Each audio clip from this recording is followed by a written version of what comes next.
Je suis Suzanne Pelletier, je suis originaire d'Edmundston.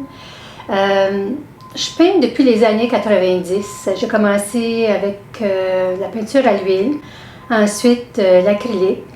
J'ai suivi toutes sortes de cours, des ateliers. C'est ça qui m'a permis de me rendre où je suis aujourd'hui. Comme toile, j'ai choisi de présenter une scène marine. Parce que celle que je vais vous présenter, Lucy Maud Montgomery, a été étudiée en Nouvelle-Écosse. Okay. Comme médium, j'ai utilisé de l'acrylique. Puis à l'avant-plan, je l'ai fait plus en texture que j'ai appliqué avec une spatule. Comme recherche, j'ai choisi Lucy Maud Montgomery.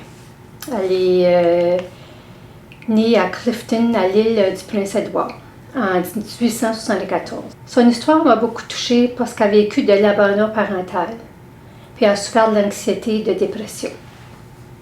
Lucy Maud a fait ses études au collège de Dalhousie, à Halifax, en Nouvelle-Écosse.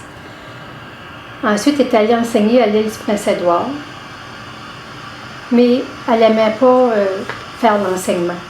Ça fait que là, elle a commencé à écrire. Elle a publié des centaines de récits, des poèmes. Son premier roman était celui de Anne of Green Gables, qui est devenu le plus célèbre.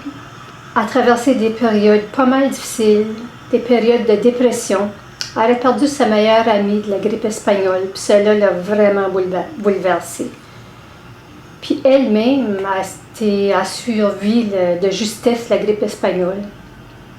A eu de nombreux litiges juridiques en raison de la diffusion de commercialisation d'Anne au pignon vert, Anne of Green Gables.